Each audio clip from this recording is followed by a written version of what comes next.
السلام عليكم ورحمة الله وبركاته. بسم الله الرحمن الرحيم.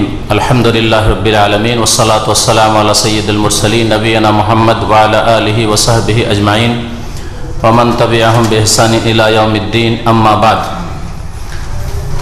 فقد قال المؤلف رحمه الله تعالى: وعن أبي حميد الساعدي رضي الله عنه قال: رأيت رسول الله صلى الله عليه وسلم إذا كبر جعل يديه حذو منكبيه وإذا ركع أمكن يديه من ركبتيه ثم حصر ظهره فإذا رفع رأسه استوى حتى يعود كل فقار مكانه فإذا سجد وضع يديه غير مفترش ولا قابضهما واستقبل بأطراف أصابع رجليه القبلة وإذا جلس في الركعتين جلس على رجله اليسرى ونصب اليمنى وإذا جلس في الركعة الأخيرة قدم رجله اليسرى ونصب الأخرى وقعد على مقعدته.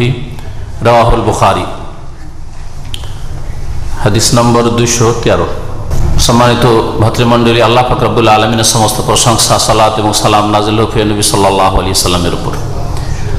আজকের আলোচ্য বিষয় হবে নামাজের শর্ত, রুকন এবং ওয়াজিব। একটি হাদিস এই মর্মে বুলুগুল মারাম থেকে ব্যাখ্যা করব, আর তারপরে নামাজ বা সালাতের বেশ কিছু শর্ত রয়েছে, শর্তগুলি কি কি, বেশ কিছু রুকন রয়েছে, রুকনগুলি কি কি, আর বেশ কিছু ওয়াজিবাত রয়েছে, সেগুলি কি। আর এই তিন প্রকারের ফুকাহা কেরামদের দেওয়া যে নামগুলি, শর্ত, রুকন এবং ওয়াজিব, সবগুলি ফরজ, সবগুলি ফরজ। যদিও সংজ্ঞার দিক থেকে পার্থক্য আছে, এই জন্য নামের পার্থক্য, কিন্তু সবগুলি হচ্ছে নামাজের মধ্যে ফরজ। আর বাকি যতগুলি জিনিস আছে সেগুলি সুন্নাত বা মুস্তাহাব, নামাজের মধ্যে শুরু থেকে শেষ পর্যন্ত। এছাড়া যা কিছু আছে তা হচ্ছে সুন্নাত বা মুস্তাহাব। করলে নেকি আছে, আর ছাড়লে গুনাহ নেই, তবে তাতে নেকি কমবে, নেকি কম হবে এবং সুন্নতের খেলাফ বা সুন্নতে ঘাটতি করে সে নামাজ আদায় হবে।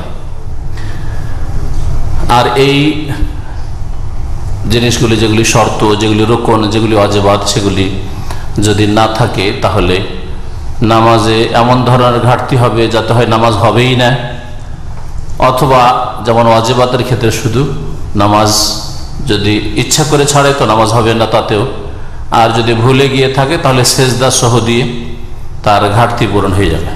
শর্তগুলি সালাত শুরু করার পূর্বেই সম্পাদন করতে হয়, এগুলির নাম শর্ত।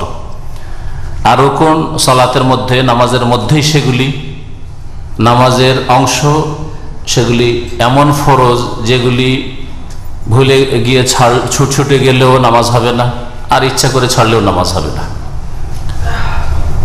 আর ওয়াজিবাতগুলি যদি ইচ্ছা করে ছাড়ে তাহলে নামাজ হবে না, আর ভুলে যদি যায়, যাকে ভুলে যাওয়াকে সাহ বলে, সাহা ইয়াসহু মানে ভুলে যাওয়া, এই ক্ষেত্রে সাজদায়ে সাহ, ভুলে যাওয়ার সেজদা। আবু হুমায়দ সাঈদী রাদিয়াল্লাহু তাআলা আনহু থেকে বর্ণিত, নবী করিম সাল্লাল্লাহু আলাইহি সাল্লামের প্রখ্যাত সাহাবী, যিনি নবী সাল্লাল্লাহু আলাইহি সাল্লামের নামাজের ধরন, নামাজের নিয়ম কানুন বর্ণনা করেছেন। এই হাদিসটা একটা বড় হাদিসের সংক্ষিপ্ত আকার, বুখারীতে সংক্ষেপে রয়েছে, আবু দাউদ অন্যান্য হাদিসে আরো বিস্তারিত রয়েছে তার হাদিস। কাল তিনি বলছেন, রাআইতু রাসূলুল্লাহ সাল্লাল্লাহু আলাইহি ওয়াসাল্লাম, আমি আল্লাহ রাসূল সাল্লাল্লাহু আলাইহি ওয়াসাল্লামকে দেখেছি, ইযা কাব্বারা, যখন তিনি তাকবীর দিয়েছেন, জাআলা ইয়াদাইহি হাযওয়া মানকাবাইহি, তখন তার দুই হাতকে তার দুই কাঁধ বরাবর করতেন। ইয়াদাইহি মানে দুই হাত, ইয়াদুন মানে হাত, আর হাজওয়ান মানে বরাবর, হ্যাঁ, সমান করা, হাজা ইয়াহজু। আর মানকিব মানে হচ্ছে কাঁধ, কাঁধ কোনটা? হ্যাঁ, মানকিব, মানকিব। তো হাত কত দূর পর্যন্ত উঠাতেন? এত দূর উঠত যাতে এই কাঁধ পর্যন্ত পৌঁছে। এটা হচ্ছে সহিহ বুখারীর হাদিস। আর আরেকটি হাদিসে রয়েছে কানের লতি পর্যন্ত পৌঁছিত। এই দুটো নিয়ম নবী করিম সাল্লাল্লাহু আলাইহি ওয়াসাল্লাম থেকে প্রমাণিত। সুতরাং দুটোই জায়েজ। কানের লতি পর্যন্ত আপনার আঙ্গুলের শিরা পৌঁছিবে, এরকম আরেকটা নিয়ম। এর বেশি এইরকম করা সুন্নতের খেলাফ, ভুল। হ্যাঁ, কান ধরা এটাও ভুল, হ্যাঁ, এই করা এটাও ভুল, সবগুলি ভুল। হয় কাঁধ পর্যন্ত আল্লাহু আকবার, আর না হলে কাঁধের একটু ওপরে, হ্যাঁ, কানের লতি পর্যন্ত। এই যে নরম অংশটা, এটা শাহমা তো বুঝে নেই, হাদিস আছে শাহমা। শাহ মানে চর্বি হয়, শাহ মানে এখানে নরম গোস্তটা বোঝানো হয়েছে, যাতে হাড্ডি নেই। এই যে এই হাদিসে আবু হুমায়দ সাঈদী যে ধরনটা বর্ণনা করেছেন নবী সাল্লাল্লাহু আলাইহি ওয়াসাল্লাম, সেখানে কাঁধ পর্যন্ত উঠিয়েছেন। তো নবী করিম সাল্লাল্লাহু আলাইহি দুটোই জায়েজ, এই জন্য যে নবী সাল্লাল্লাহু আলাইহি ওয়াসাল্লাম কখনো কাঁধ পর্যন্ত উঠাতেন, যেটা সহিহ বুখারীতে আছে, আর কখনো কখনো কানের লতি পর্যন্ত, কানের ওপর ভাগ নয়, এই পর্যন্ত নয়, কানের লতি নিচের ভাগ পর্যন্ত, আর ছোঁয়ার কথা নেই, স্পর্শ করার কথা নেই, এভাবে উঠেতেন। আর হাত কিবলামুখী থাকত। সাধারণ যেমন হাত উঠে তেমন থাকবে, হাতে এইরকম ফাঁকও থাকবে না, আর একেবারে এইরকম করে চিপতে হবে, হ্যাঁ, কোনো ফাঁক রাখা যাবে না, এইরকম না। নর্মাল যেমন হাত উঠে সাধারণভাবে উঠলে একটু ফাঁক থাকতে পারে, তাতে কোনো অসুবিধা নেই। অঙ্গ প্রত্যঙ্গগুলি কিবলামুখী হওয়াটাই হচ্ছে বাঞ্ছনীয়। আপনার শরীর যেমন কিবলামুখী হবে, এই জন্য এইরকম নয়, এইরকম এইরকম।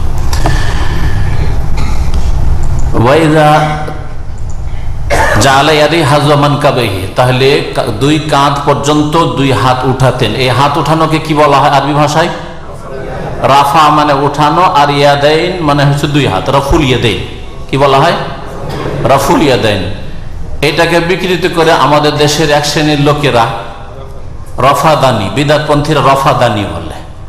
কেউ যদি এর বেশি মানে প্রথমবারের বেশি রফাদান মানে হাত উঠায়, তাহলে ওদের নাম এই হাদিসের ভাষা দিয়েই তাদেরকে গাল দেওয়ার মন মানসিকতা নিয়ে বলে থাকে এরা রফাদানি পার্টি। তাহলে নবী সাল্লাল্লাহু আলাইহি ওয়াসাল্লাম রাফুল ইয়াদাইন করেছেন না করেননি? করেছেন। প্রথমবার নামাজ শুরু করার সময়, তাকবীরে তাহরিমার সময়, এটা এই হাদিস দ্বারা প্রমাণিত।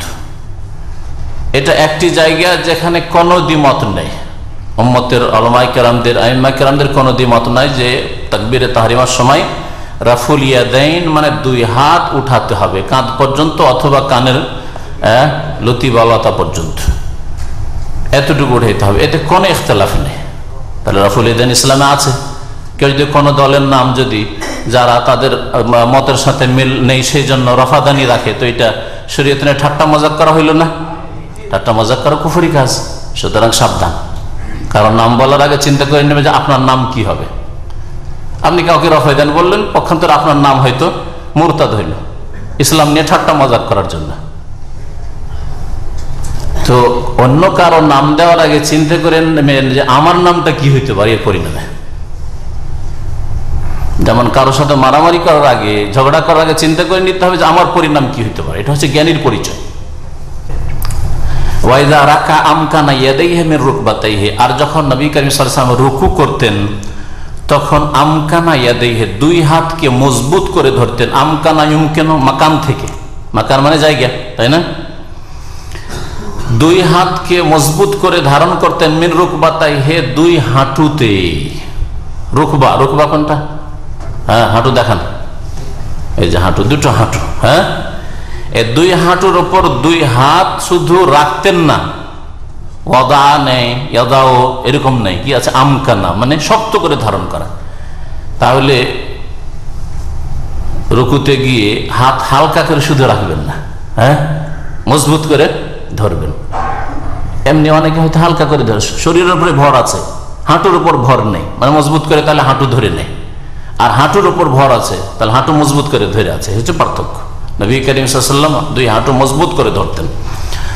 সুম্মা হাসারা যাহরাহু, এই হাসারা হা দিয়ে, হাই হাওয়াজ যারা কারি সাদা হয়েছে, এটা হ্যাঁ হুত্তি নয়, হা নয়, এটা হা দিয়ে যদি হয় হা, তাহলে হাসারা মানে হচ্ছে অবরোধ করা, ঘেরাও করা। এখান থেকে হেসার, হেসার বলা অবরোধকে, আর এখানে হাসারা আছে হা। তো এই হাসারা মানে হচ্ছে হানা বা ইনহানা, ঝুঁকে যাওয়া, মুড়িয়ে নেওয়া। সুম্মা হাসারা যাও, তারপরে পিঠকে মড়িয়ে নিতেন, বাঁকা করতেন। সোজা দাঁড়িয়েছিলেন, রুকুতে গেলে তখন পিঠটা কি করতেন? মুড়িয়ে নিতেন, মানে বাঁকা করে নিতেন। এটা কেমন হইতো? এটা এমন ভাবে হইতে হবে, এটাই হচ্ছে সুন্নত, যে আপনার মাথা আর পিঠ বরাবর হবে, মাথা এইরকম ওঠা থাকবে না পিঠের চাইতে বেশি, সবাই একই রকম। কে বলছে মহিলা আর পুরুষ? প্রথম কথা প্রশ্ন করবেন না আলোচনার সময়, শেষে প্রশ্ন। 2 নম্বর কথা, যে মহিলা পুরুষের নামাজে পদ্ধতিগত কোনো পার্থক্য নেই, তরিকায় কোনো পার্থক্য নেই। আজান একামত সেটা আলাদা কথা। হ্যাঁ, বাইরের মানুষ আছে, অপর পুরুষ আছে, এই জন্য জোরে তেলাওয়াত করবে না। অপর পুরুষ নেই, নিজের বাড়িতে জোরে তেলাওয়াত করবে রাতের নামাজ, যেমন পুরুষ লোক করবে। জেহরি নামাজ জেহরি নামাজ, জোরে কে রাতের নামাজ আপনার জন্য পুরুষ, আপনার স্ত্রীর জন্য। যদি বাড়িতে দেবর ভাষণ না থাকে, দুলাভাই অমক তমক বাইরের লোক না থাকে, নিজের ছেলেরা আছে, নিজের স্বামী আছে, জোরে কেরাত করবে, বাড়ির বাইরে আওয়াজ যাবে না, কোনো পার্থক্য নেই। ফায়দা রাফা রাসাহু, অতঃপর যখন নিজ মাথা উঠালেন, ইস্তাওয়াহ, তখন বরাবর হয়ে গেলেন, সোজা হয়ে গেলেন। মাথা যখন উঠালেন কোত্থেকে? রুকু থেকে, তখন ইস্তাওয়া, সোজা হয়ে গেলেন। হাত্তা ইয়াউদা কুল্লু ফাকারিন মাকানাহু, এমনকি ফিরে গেল প্রত্যেকটি হাড়ের জোড়। ফাকার মানে হচ্ছে হাড়ের জোড়গুলি। এই যে আপনার মেরুদণ্ডে যে হাড়ের জোড়গুলি আছে, দেখেন গিরে গিরে হয়ে আছে। হ্যাঁ, মোটা মানুষের বোঝা যাবে না, চর্বি দিয়ে সব ঢেকে নিয়েছে, কিন্তু পাতলা মানুষ কঙ্কাল, কঙ্কাল দেখেছেন, ওতে বোঝা যাবে যে হাড়ের জোড় আছে। কতগুলি জোড় আছে দেখি? দুনিয়া সম্পর্কে আমার চেয়ে বেশি জানছেন কিনা আপনারা? গোটা শরীরে ওইটা। আর এটা হচ্ছে মেরুদণ্ডের জোড়, এইখান থেকে শুরু করে এই পিছন পাছার ওপর পর্যন্ত। এখানে কতটা জোড় আছে?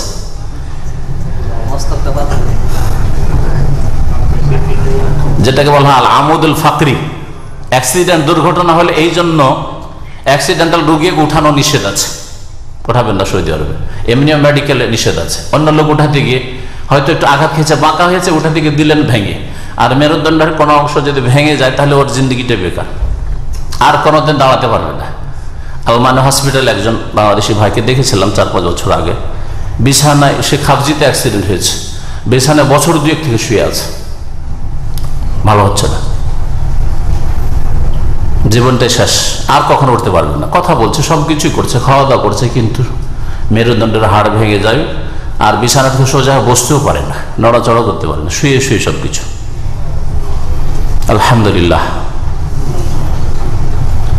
তো মেরুদণ্ডের হাড় সম্পর্কে ওলামারা বলেছেন যে তাতে 17টি জোড় আছে।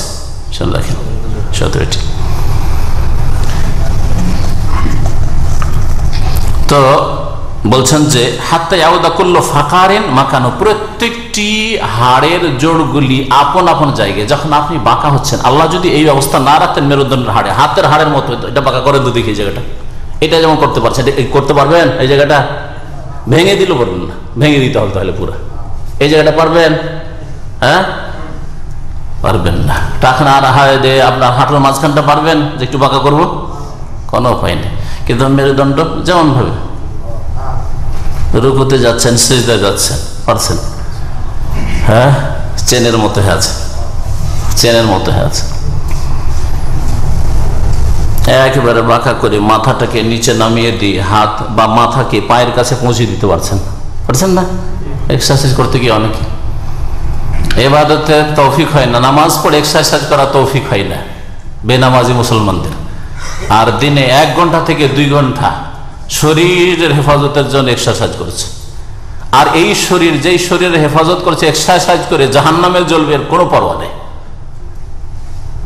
1 সেকেন্ডের জন্য আগুনে দেবে না, আর চিরকাল জাহান্নামে জ্বলবে বেনামাজি, তারপরে কোনো পরোয়া নেই। এই হলো মুসলমানদের জ্ঞানের অবস্থা। প্রত্যেকটি জোড় নিজ নিজ জায়গায় ফিরে যাওয়া পর্যন্ত নবী সাল্লাল্লাহু আলাইহি ওয়াসাল্লাম রুকুতে যান, রুকু থেকে সিজদায় যান, তবে সোজা দাঁড়িয়েছেন। সোজা দাঁড়ালে এই যতটুকু বাঁকা হয়েছিল সবগুলি সোজা, তাহলে একটু দাঁড়িয়েছেন আর সিজদায় চলে গেলেন না, এটা চলবে না, সোজা হয়ে দাঁড়াইতে হবে। ফাইদা সাজাদা, অতঃপর যখন সিজদা করলেন, ওয়াদা ইয়াদাইহি, তখন 2 হাত রাখলেন। কোথায় রাখবেন? জমিনে রাখবেন, মাটিতে। গায়রা মুফতারিশিন ওয়ালা কাবেজেহেমা, বিছিয়েও নয়, ওয়ালা কাবেজেহেমা, আর দুটোকে গুটিও নয়। জি, তাহলে রাখার ধরনটা মুফতারিশ মানে এরকম বিছিয়ে নয়, কুকুরের মতো, বাঘের মতো, হ্যাঁ, পশুর মতো। হ্যাঁ, নবী করিম সাল্লাল্লাহু আলাইহি ওয়াসাল্লাম নামাজে কয়েক রকম পশুর চরিত্র থেকে নিষেধ করেছেন। ওটার মতো বসবে না, আর হিংস্র পশুর মতো তোমরা হাত বিছাবে না, এভাবে নামাজ পড়া জায়েজ না। নবী সাল্লাল্লাহু, এটা শুধু পুরুষদের জন্য নিষেধ করেছেন না সবাইকে বলেছেন? সকলকে বলেছেন। তাহলে এক শ্রেণীর মহিলারা আমাদের সমাজে যারা বিশেষ তরিকে নামাজ পড়ে নবীর তরিকা বাদ দিয়ে, তারা এইভাবে বসে না, এইভাবে সেজদা করে না। এটাকে পশুর মতো, বাঘের মতো, কুকুরের মতো, হিংস্র জন্তুর মতো বসা হয় না। ওয়ালা ইফতারিশু ইফতিরাশাস সাবঈ, সাবন মানে হিংস্র পশু, যেই পশু ফেড়ে খায়, ফেড়ে খায়। ওয়ালা ইফতারিশু আহাদুকুম, তোমাদের কেউ যেন হাত বিছিয়ে না সেজদা করে, ইফতিরাশাস সাবঈ, হিংস্র পশুর মতো করে। তাহলে যেই ব্যক্তি, পুরুষ হোক অথবা মহিলা, হাত বিছিয়ে সেজদা করে, সে নবী সাল্লাল্লাহু আলাইহি সাল্লামের নাফরমানি করলো, আর পশু, হিংস্র পশুর মতো করে নামাজে হাত বিছালো, যেটা নিষেধ করেছে নবী সাল্লাল্লাহু আলাইহি ওয়াসাল্লাম। সুতরাং আপনার স্ত্রীকে, আপনার বোনকে, আপনার মাকে ওইরকম নামাজ পড়তে দেবেন না, যাতে হিংস্র পশুর মতো করে নামাজ পড়ে, আর যা থেকে নবী সাল্লাল্লাহু আলাইহি সাল্লাম কঠোরভাবে নিষেধ করেছেন। নবী সাল্লাল্লাহু আলাইহি সাল্লামের আমল এটা, আর বচনও আছে, দুটোই। আমলে গায়রা মুফতারিশিন, হাত বিছিয়েও না, গায়ের মানে না, গায়ের মানে না নাই, জি। গায়রুল মাগদুব আলাইহিম ওয়ালাদ-দাল্লিন, আল্লাহ মাগদুব করিও না, গজব প্রাপ্ত নয় যেন না হই আমরা।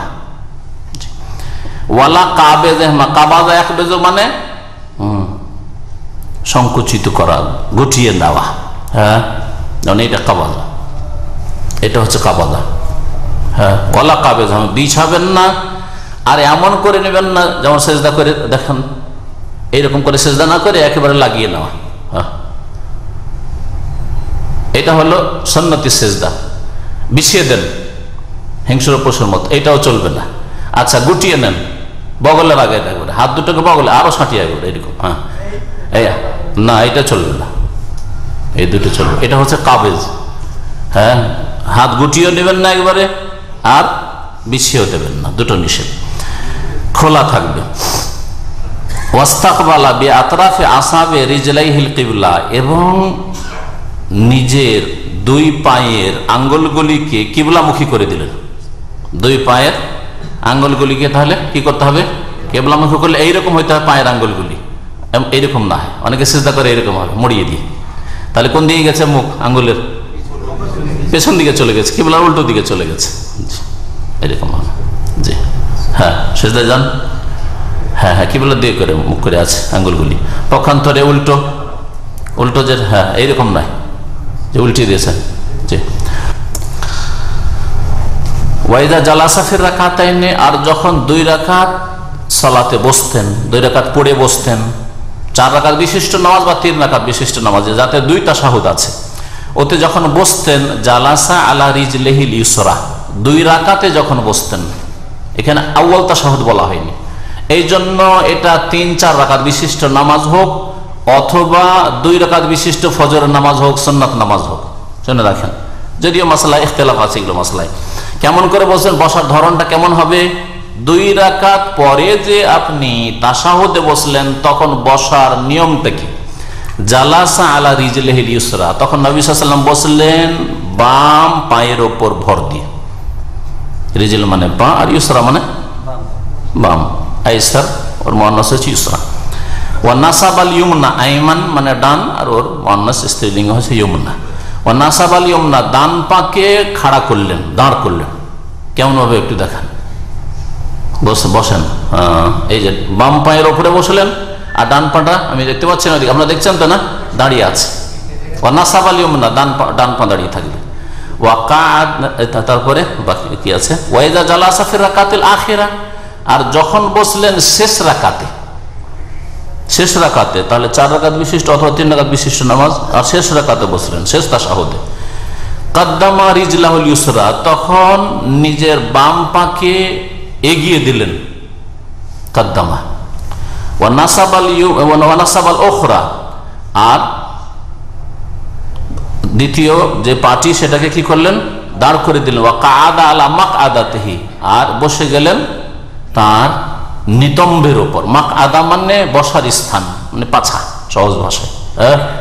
কাদা ইয়াকুদ মানে হচ্ছে বসা, আর যা দিয়ে বসে ওটা হচ্ছে মাকাদ, বসার স্থান মানে পাছা, নিতম্ব। ওয়া কাদা আলা মাকআদাতিহি, আর নিজের নিতম্বের উপরে বসলেন। আখরাজাহুল বুখারী, হাদিসটি ইমাম বুখারী রাহমাতুল্লাহ আলাইহি বর্ণনা করেছেন। এটার ধরন দেখান। কাদ্দাম, হ্যাঁ, তাওয়াররুক করে, তাওয়াররুক করে দেখান, চেষ্টা সহজে বসার। এই যে কাদ্দামা, বাড়িয়ে দিলেন, ওই কাদ্দামা, কাদ্দামা বাড়িয়ে দাও, বাড়িয়ে দেওয়ার অর্থ করে কাদ্দামা রিজলাহুল ইউসরা, বাম পা কি করে দিলেন, বাড়িয়ে দিলেন ওই ভেতর দিয়ে, ওইদিকে চলে গেছে না ডান দিকে, দেখছেন না? আচ্ছা। ওয়া নাসাবাল উখরা, আর এক পা দাঁড়িয়ে আছে, ওইটা পা দাঁড়িয়ে আছে না, ডান পা দাঁড়িয়ে আছে, তাহলে বাম পাকে ঢুকিয়ে দিলেন, দিয়ে ডান দিকে বের করে দিলেন। হ্যাঁ, আর কি করলেন, ডান পাকে খাড়া করলেন, নাসাবায়ান মানে খাড়া করা। হ্যাঁ, ওয়া কাদ আলামা কাদ, আর বসলেন নিতম্বের ওপর। তাই জমিনের ওপর নিতম্বটা রেখে দিতে হবে, এর নাম হচ্ছে তাওয়াররুক করা। ওয়ারেকুন মানে নিতম্ব, আর তাওয়াররুক মানে নিতম্বে ও জমিনে লাগিয়ে বসা।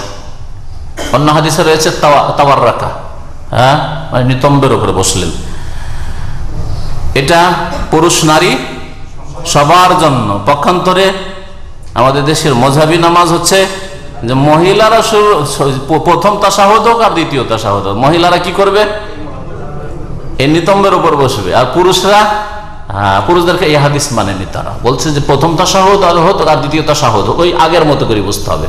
কেমন, ইফতেরাশ করে, হ্যাঁ, বাম পাটা বিছিয়ে বাম পায়ের উপরে বসতে হবে। এটা পুরুষের ধরন। আর মহিলার ধরনটা হচ্ছে, মহিলার ধরনটা দেখান,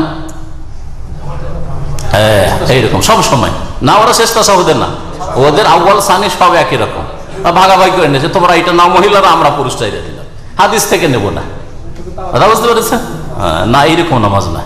নবী কারীম সাল্লাল্লাহু আলাইহি ওয়াসাল্লাম সাল্লু কামা রাআইতুমুনি ওয়াসাল্লি, তোমরা সালাত আদায় করো, নামাজ পড়ো যেমন আমাকে নামাজ পড়তে দেখলে।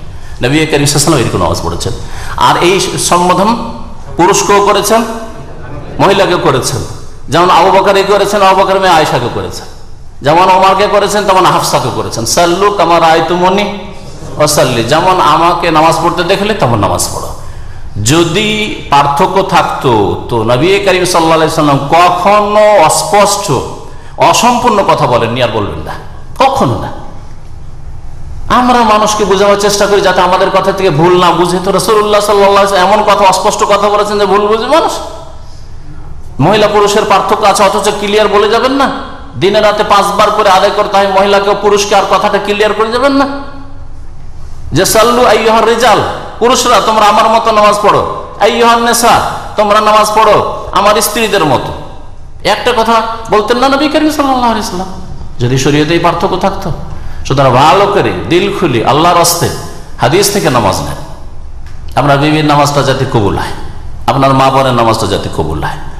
কারণ মান আমিলা আমালান লাইসা আলাইহি আমরুনা ফাহুয়া রাদ্দুন, কেউ যদি এমন আমল করে, নামাজ কি বেনামাজি নয়, আপনার স্ত্রী, আপনার মা বোনেরা, কিন্তু লাইসা আলাইহি আমরুনা, আমার তরিকা মোতাবেক হইল না, ফাহুয়া রাদ্দুন, সেটা প্রত্যাখ্যাত, রিজেক্টেড, আল্লাহ পাক কবুল করবেন না, মকবুল হবে না, মরদুদ হয়ে যাবে। সাবধান হয়ে যান আল্লাহর রাস্তায়। এই জন্য দিল খুলেন। আর আজকে যদি বিশ্বাস না হয় তো আর একটু পড়াশোনা করেন, আর একটু গভীরে যান। এখন হাদিস, সহি হাদিস চর্চা করেন, বুখারী থেকে শুরু করেন, মুসলিমে দেখেন সহি নামাজ কি আছে, রাসূলুল্লাহ সাল্লাল্লাহু আলাইহি ওয়াসাল্লাম নামাজ কি আছে। 6টি প্রসিদ্ধ কিতাব বুখারী, মুসলিম, আবু দাউদ, নাসাই, তিরমিজি, ইবনে মাজাহ, এগুলোতে নারী পুরুষের নামাজের কোনো পার্থক্য নেই। আর আপনি জয়ীফ জাল নিয়ে আসার পরে আগে আপনি আপনার কিবলা নির্ধারণ করেছেন, কিবলা এইদিকে, তারপরে আপনি তার জন্য প্রমাণ পেশ করার চেষ্টা, যুক্তি পেশ করবেন, না না না এইদিকে হবে, আমাকে এইদিকে লাগছে, এটা চলবে না। প্রথম কিবলা নির্ধারণ করলে হবে না, প্রথম আপনাকে জানতে হবে, তারপর কিবলা নির্ধারণ করতে হবে।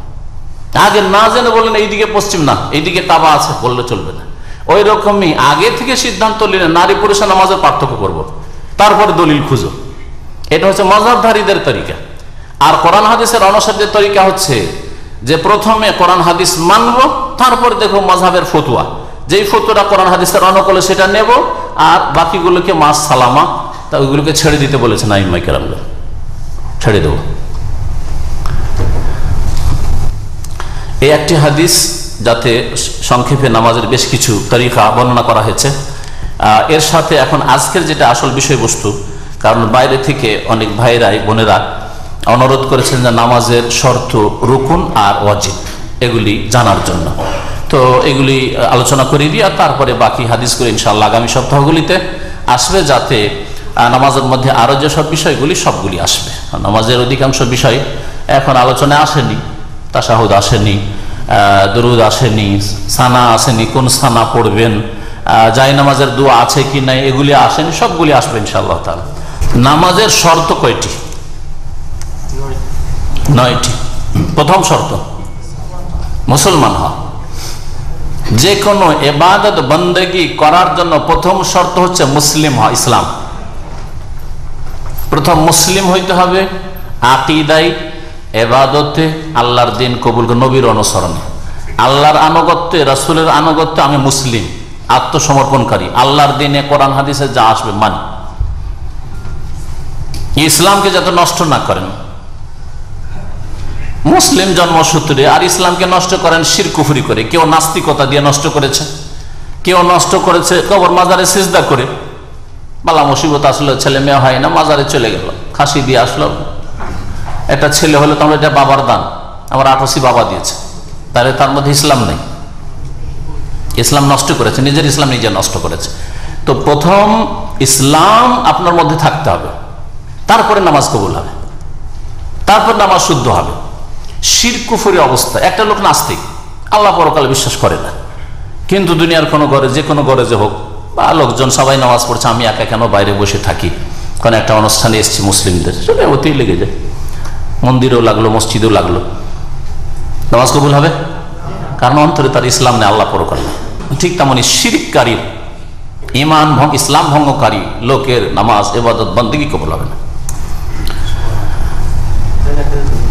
আল্লাহ পাক বলেছেন, লাইন আশরাকতা লা ইয়াহবাতান্না আমালুক। হে নবী, তোমাকেও বলেছি, তোমার পূর্বের সমস্ত নবীকে বলেছি, তুমি যদি শিরক করো তোমার আমল ধ্বংস হয়ে যাবে। তাহলে আমল কবুল হবে না যদি ইসলাম না থাকে। ফালা ইয়াকবালুল্লাহু সালাতা মিন কাফির, সুতরাং কাফিরের নামাজ আল্লাহ কবুল করবেন না। ওয়ালাউ আতা শাখসুন ইউসাল্লি ওয়া হুয়া গায়রু মুসলিম, অমুসলিম।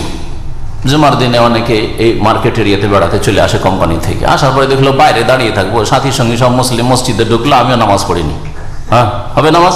রোজা কবুল হবে? আজকে থেকে 8-10 বছর আগে আমাদের অনেক ভাইরা আছেন পুরাতন, তারা হয়তো দেখেছেন, চিটাগাঙ্গের একটা খ্রিস্টান ছেলে আসতো, শুধু আসতোই না, ইসলামিক সেন্টারে নিয়মিত আমার এখানে আলোচনায় বসতো, কিন্তু আল্লাহ ইমানের তৌফিক দেয়নি, আল্লাহ পাকের ইচ্ছা। নবীর ঘনিষ্ঠ থেকে নবীর চাচা আবু তালেব হেদায়েত হয়নি, তাই না? তো এই চিটাগাঙ্গে এই লোকটি খ্রিস্টান আসতো, জুমার দিনে রোজা রাখতো, রোজার অবস্থায় সকলে আলোচনার পরে খানা খেত, ও খাবার খেত না। একদিন জিজ্ঞেস করলাম, কি ব্যাপারে, খানা সবাই খাচ্ছে, আপনি খান? আমি রোজায় আছি। রোজার আগে তো ইসলামটা কবুল করতে হবে, রোজা রাখতো। আচ্ছা, ছাত্রদেরকে এলাকা থেকে, ক্যাম্প থেকে আসতো, আল্লাহর দিকে থাকতো, ওখান থেকে আসতো, উৎসাহিত করে মুসলিম ছেলেদেরকে বলতো যে শাইখের আলোচনা শুনতে আমি যাই, তোমরা কেন যাও না? নিয়ে আসতো। আল্লাহ যেন হেদায়েত করে, যদি বেঁচে থাকে। তো রোজা কবুল হবে? কবুল হবে না। ইসলামের শিক্ষা কবুল হবে, কিছু পাবে আল্লাহর কাছে কিয়ামতে? পাবে না, কিয়ামতে পাবে না। তবে আল্লাহ মানুষের কর্ম নষ্ট করে না, এই জন্য দুনিয়াতে কিছু দিয়ে দিবে, একটু সুনাম, এই যে সুনাম করলাম যে লোকটার এই গুণগুলি ভালো ছিল, এটাই আল্লাহ দিবে, আর এরকম আরো কিছু দেবে, সুস্থতা দেবে, আরো কিছু দেবে, রুজি রোজগার দেবে কিছু, হ্যাঁ। কিন্তু আখিরাতে আল্লাহ পাকের কাছে আমলের বদলা পাওয়ার জন্য ইসলাম শর্ত। নামাজ কবুল হওয়ার প্রথম শর্ত হচ্ছে ইসলাম। দ্বিতীয় শর্ত হচ্ছে আল আকল। আকল মানে হচ্ছে, আকল মানে জ্ঞান, বিবেক, বুদ্ধিমত্তা, এটা যেন ঠিক থাকে। এর বিপরীত যদি পাগল হয়, পাগলের নামাজ কবুল হবে না। কেন কবুল হবে না? কারণ পাগলের কোনো সংকল্প নিয়তি থাকে না, পাগল যা করে অটোমেটিকলি করে। যেমন রোগী যদি হাতে রোগ থাকে, হাত কাঁপানি রোগ থাকে, কি বলে এই রোগগুলোকে, হ্যাঁ, তো থর থর থর করে কাঁপতে আছে, ও কিন্তু টের পাচ্ছে না, কাঁপতে আছে। ঠিক না? ইচ্ছা করে কিন্তু কাঁপাই না, আমি ইচ্ছা করে কাঁপাচ্ছি, এই থামাইলাম, থেমে গেল, হ্যাঁ ঠিক না? কিন্তু যার রোগ আছে এই কাঁপার রোগ, সে এমনিতে কাঁপছে। ঠিক তেমনি পাগল যা কিছু করে এমনিতেই করে, ও নিয়ত উদ্দেশ্য করে করে না, আর আমলের জন্য নিয়ত শর্ত। সুতরাং পাগলের কোনো ইবাদত বন্দেগী কবুল হবে না, শুদ্ধ হবে না, তার উপর ফরজও নাই, ফরজ নেই। কাফের উপর ইবাদত ফরজ, কিন্তু ইবাদতে প্রথম ইন্টার করতে হবে, দাখিল হইতে হবে ইসলাম দিয়ে, আগে নামাজে প্রবেশ করলে হবে না। আল্লাহ পাক কিয়ামতের দিন জিজ্ঞাসা করবে কাফেরকে, যেন কালেমা শাহাদাত সম্পর্কে জিজ্ঞাসা করা হবে, আল্লাহ পরকালের প্রতি ঈমান সম্পর্কে জিজ্ঞাসা করা হবে, নামাজ সম্পর্কে জিজ্ঞাসা করা হবে, অন্যান্য পাপ জীবন তারও শাস্তি পাবে, জিজ্ঞাসা করা হবে। কারণ তার জ্ঞান বিবেক বুদ্ধি ছিল, তা দিয়ে সে বোঝার চেষ্টা করে। এই লোকের যে পাগল, তার তো জ্ঞান বিবেক বুদ্ধি কিছু নেই, সেই জন্য আল্লাহ পাক তাকে জিজ্ঞাসাই করবে না।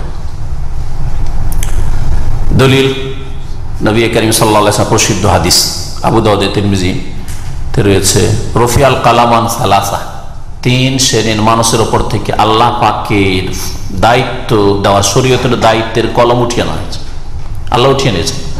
ওর নেকি গুনাহ লেখা হয় না, ওর পাপ অন্যায় কিছু লেখা হয় না। আনিন নাইমে, ঘুমন্ত ব্যক্তি, হাত্তা ইস্তাইকাজ, যতক্ষণ পর্যন্ত জাগ্রত না হবে। ঘুমের অবস্থা যদি কুফরি কথা বলে আল্লাহ ধরবে। ঘুমের অবস্থা অনেকে কথা বলে, শুনেছেন না? শোনেন? কখন আমার বাচ্চাদের রুমে যখন ঢুকি রাত্রে, হয়তো বেশি রাত্রে যখন ওরা ঘুমিয়ে আছে, দেখি ওই দিনে যা কথা বলেছে, মাদ্রাসা আরবিতে কথা বলছে, আরবিতে শুনতে পায়, আর আরবিতে কথা বলছে।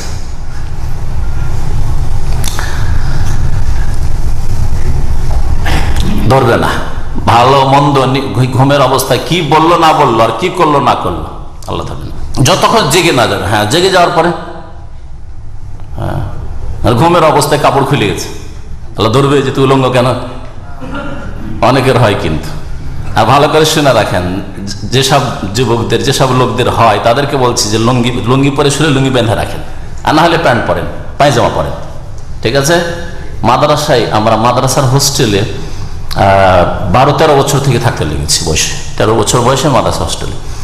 তখন প্রথম আমরা লুঙ্গিকে বেঁধে শুইতাম, এইদিকে শুধু বানা নাই, নিচের দিকে বাঁধতাম ঘিরে দিয়ে, যাতে উপরে না উঠে, পায়জামার মতো টান দেওয়া থাকে, হাঁটুর উপরে না উঠতে পারে। আপনার কিছু দায়িত্ব আছে, ঘুমের আগে করে রাখেন। বদ অভ্যাস, কাপড় কোথায় যা খোঁজ রাখেন না, গলাতে বাঁধা আছে, লুঙ্গি দেখতে গলাতে হয় না, হয় না, লাপের তলায়, কম্বলের তলায় তো হয়, অনেকেরই হয়। হ্যাঁ, আপনি একা আছেন আলাদা কথা, হ্যাঁ, আপনার স্ত্রী আছে আলাদা কথা, কিন্তু আরো লোকজন আশেপাশে রুমে থাকে, আর আপনি গলাতে লুঙ্গি নিয়ে বসে আছেন ব্যাচেলার রুমে, কখনো যাইজ না।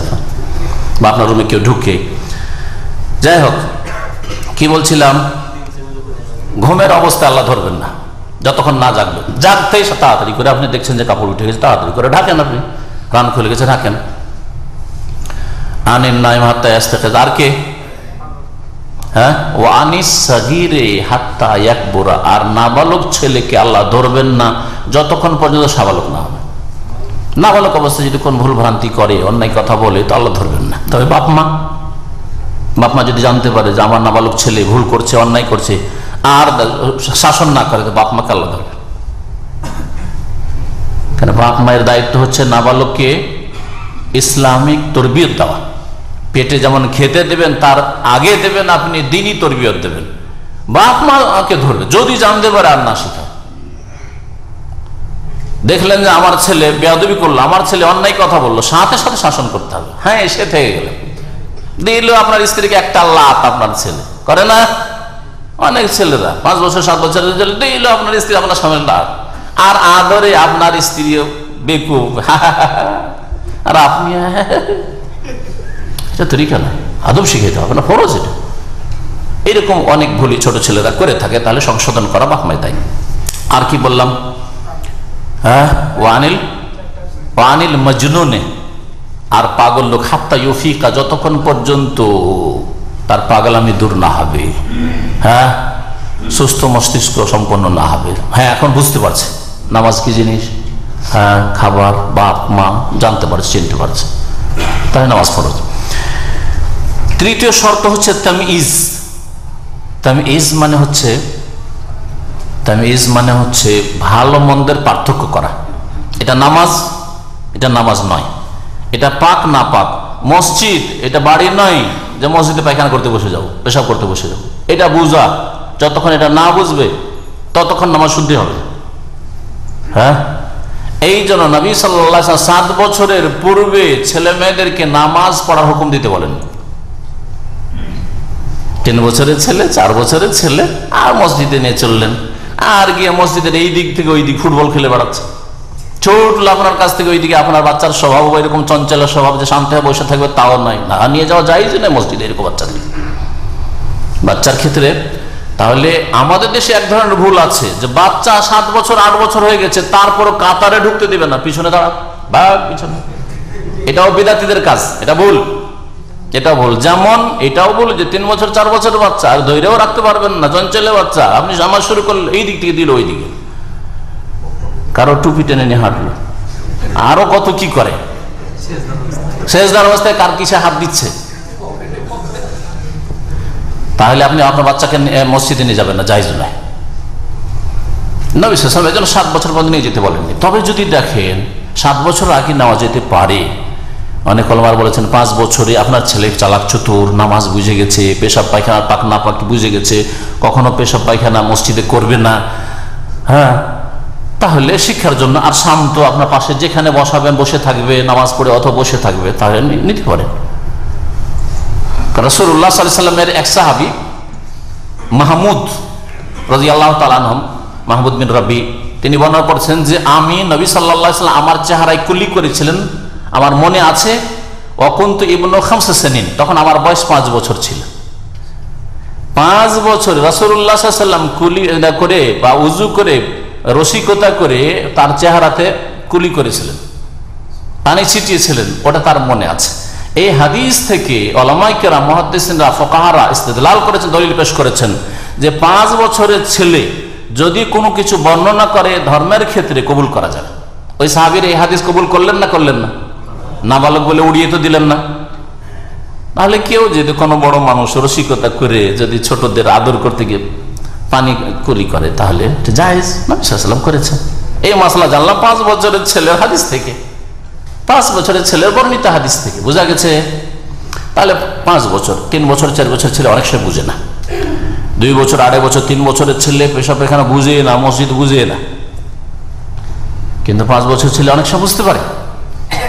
তারপরেও বলবো যে প্রয়োজন নেই, আপনি 7 বছরে নিয়ে যান। কারণ রাসূলুল্লাহ সাল্লাল্লাহু আলাইহি ওয়াসাল্লাম বলেছেন মুরু আওলাদাকুম বিসসালাতি ইযা বালাগু 7 সিনিন ওয়া হুম আবনাউ 7 সিনিন, 2 রকম করে হাদিস রয়েছে। তাই যেন বুঝতে পারে, ভালো মন্দের জ্ঞান আছে তার। 4 নম্বর শর্ত হচ্ছে রাফুল হাদাস, নাপাকি দূর করা। বড় নাপাকি থাকলে গোসল করে নেওয়া, আর যদি ছোট নাপাকি থাকে, উযু না থাকে, তাহলে উযু, রাফুল হাদাস, তাহারাত, হাদাস আকবার হাদাস আসগর দুটো দূর করা। আচ্ছা, 5 নম্বর শর্ত হচ্ছে শরীরে গায়ে অথবা কাপড়ে অথবা নামাজের স্থান যায় নামাজি হোক অথবা মাটিতে হোক, যদি দেখেন যে কোনো নাপাকি আছে, দেখতে পাচ্ছি পেশাব পায়খানা লেগে আছে, নাজাসাত দূর করা, নাপাকি দূর করতে হবে নিজের কাপড় থেকে, আর কি বললাম, নিজের দেহ থেকে, আর যেই জায়গায় নামাজ পড়ছে নামাজের জায়গা থেকে। 6 নম্বর শর্ত হচ্ছে লজ্জা স্থান আবৃত করা, সাতরুল আওরা। নামাজের জন্য শর্ত হচ্ছে লজ্জা স্থান ঢাকা। লজ্জা স্থান পুরুষের কতটুকু? নাভি থেকে নিয়ে হাঁটু পর্যন্ত। হাঁটুর ওপরে নামাজে কাপড় উঠবে না, হাঁটু ঢাকা থাকবে, হাঁটু সহ, আর নাভির নিচে নামবে না। হ্যাঁ, কিছু লোকের আছে নাভির নিচে কাপড় নেমে যায়, পেট বড়, সাবধান, শক্ত করে বাঁধেন। আজকালকার জেন্টস প্যান্টওয়ালাদেরকে বিশেষ করে বলছি, যখন রুকুতে যায় এই দিকে টান দিতে দিতে একেবারে পেছন দিকে নাভির অনেক নিচে চলে গেছে, নাভি এখানে, তাহলে নাভির বরাবর হচ্ছে এই জায়গায়, আর নেমে সুবহানাল্লাহ ওই যে 2 নিতম্বের জোড় আছে ওই পর্যন্ত পৌঁছে যায়, যে ফাটলের জায়গা পর্যন্ত পৌঁছে যায়। তাহলে এইভাবে নামাজ পড়া যায়। এইদিকে শার্ট, এত মানে শর্ট শার্ট পরছে, জামা যে ওপর দিকে উঠে যাচ্ছে, আর এইদিকে প্যান্টটা টান দিচ্ছে নিচের দিকে, মাঝখানে ফাঁক হয়ে গেল, কিছুই নেই, গেঞ্জি উঠে গেছে, তার ঢাকা নেই ওই জায়গাটুকু, নামাজ ফাঁসেদ হয়ে যাবে। এই অবস্থায় নামাজ হবে না। অনেক লোককে দেখবেন তাহলে তাদের নামাজ হয় না, জামা উপর দিকে উঠে গেছে আর প্যান্ট নিচের দিকে নেমে গেছে, মধ্যখানে ফাঁক হয়ে গেছে, চামড়া দেখা যাচ্ছে, আর সেটা নাভির নিচের স্থান পেছন দিক থেকে, তাহলে নামাজ হবে না। নামাজের জন্য লজ্জাস্থান আবৃত করা উজুর জন্য শর্ত হইল, উজুর জন্য না নামাজের? নামাজ, তাহলে নামাজের আগে হাঁটু পর্যন্ত ঢাকলে হবে। আচ্ছা, কাঁধও ঢাকতে হবে তার সাথে নামাজের জন্য, কারণ নবী সাল্লাল্লাহু আলাইহি ওয়াসাল্লাম বলেছেন, সহিহ বুখারীতে হাদিস রয়েছে যে লা ইউসাল্লি আহাদুকুম ফি সাওবিল ওয়াহিদ, কোন মানুষ যেন একটা কাপড়ে নামাজ না পড়ে, এমন একটা কাপড় লাইসা আলা আতিকিহি মিনহু শাই, যাতে কাঁধের ওপর কিছু নেই। হ্যাঁ, এক কাপড়ে যদি নামাজ পড়েন তো এখান থেকে বেঁধে নেন আর নিচে হাঁটু পর্যন্ত ঢেকে নেন, অসুবিধা নেই, এক কাপড়ে নামাজ পড়েন।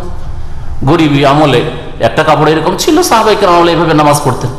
ছোট বাচ্চাদের যেমন আমরা ছোট ছিলাম, চাদর বেঁধে দেওয়া হইতো, তখনকার যুগে সোয়েটার আর জ্যাকেট ছিল না, এখানে বেঁধে দেওয়া হইতো, এইখান পর্যন্ত ঢাকা থাকতো শীতের দিনে।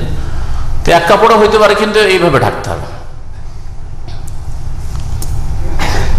তাহলে এটা কি জন্য বললাম, কারণ আমাদের দেশের মানুষরা কোন কোন মানুষকে দেখে যে তোপটাকে উল্টে, জুব্বাটাকে উল্টে নিয়েছে, উল্টে নিয়ে উজু করছে, তখন হাঁটুর উপরে কাপড় উঠে আছে, বলছে দেখো দেখো দেখো দেখো, হাঁটুর উপরে কাপড় উঠে আছে আর উজু করছে, এর উজু হবে? বলে যে বলছে সে মূর্খ। যে হাঁটুর উপরে উঠিয়ে উজু করছে তার চাইতে বড় মূর্খই। হাঁটুর উপরে কাপড় উঠালে বড় হারাম করলো না। লজ্জা স্থান দুই ভাগে বিভক্ত, একটা হচ্ছে সাউ আতাইন, সামনে এবং পাছা, যেটা একবারে আওরাতে গালিজা।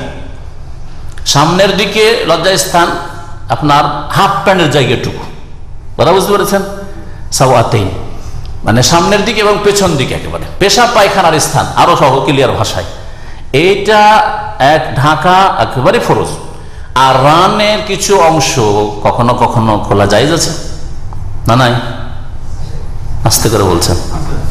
নবী করিম সাল্লাল্লাহু আলাইহি ওয়াসাল্লাম বসেছিলেন একটু রান খুলে, আর আবু বকর ঢুকলেন। হাদিস মনে আছে কারো? কোন বান্দা জানা থাকলে বলবেন যে আছে। হ্যাঁ আছে, জানা আছে। খোলাই থাকলো। ওমর ঢুকলেন, খোলাই থাকলো। উসমান যখন ঢুকলেন তখন লজ্জায় ঢেকে ফেলেন, কারণ উসমান এত লজ্জাশীল নাজুক মানুষ ছিলেন যে যদি একটু রান খোলা থাকে, হাঁটু খোলা আছে, টান দিবে আর বসবে লজ্জাতে। কথা বুঝতে পেরেছেন? অনেকে আছেন এরকম, অনেকে এত নাজুক লোক আছেন, যদি দেখেন যে সে মাথায় টুপি টুপি না, এখন হয়তো কাপড় বদলাচ্ছে, ও টান দিবে, দিবে না? কিন্তু অনেকে আছে যে না, অসুবিধা নেই, ঠিক না? এর মানে কি, আবু বকরের সামনে যেটা জায়েজ হলো, উমরের সামনে যেটা জায়েজ হলো, শরীয়তে জায়েজ কিনা না ফরজ? তাহলে বোঝা গেল যে রানের কিছু অংশ পর্যন্ত খুললে কোনো দোষ নেই, যদিও ঢাকাটাই ভালো, ঢাকায় উচিত, ওটাও লজ্জা স্থানের একটা অংশ, কিন্তু ওই রকম ফরজ নয় যেমন পেশাব পায়খানার স্থান ঢাকা ফরজ।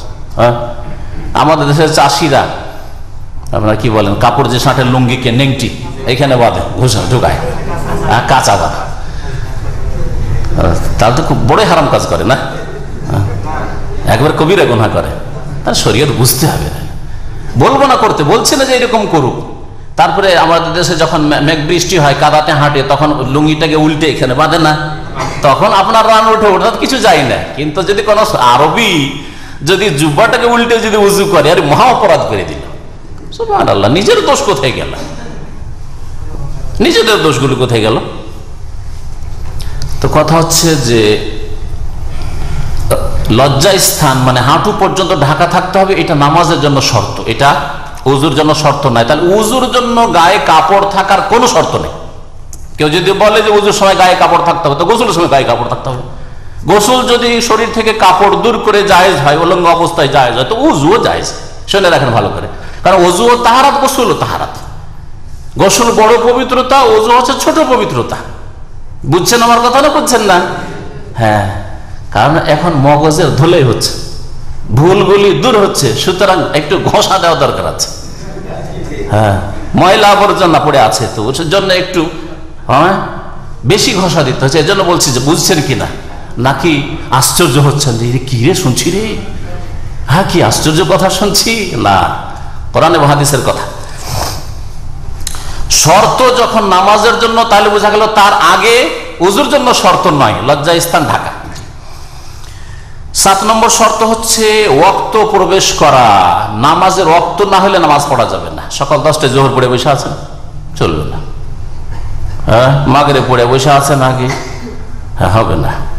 সফরে কিছু জমা করার মাসলা আছে, মাগরিব এসে একসাথে জমা করা যেতে পারে, আর জোহর আসর জমা করা যেতে পারে। ফজরকে রাত 3টায় পড়ে নিলেন আগে, শুভ সাদিকের আগে, চলবে?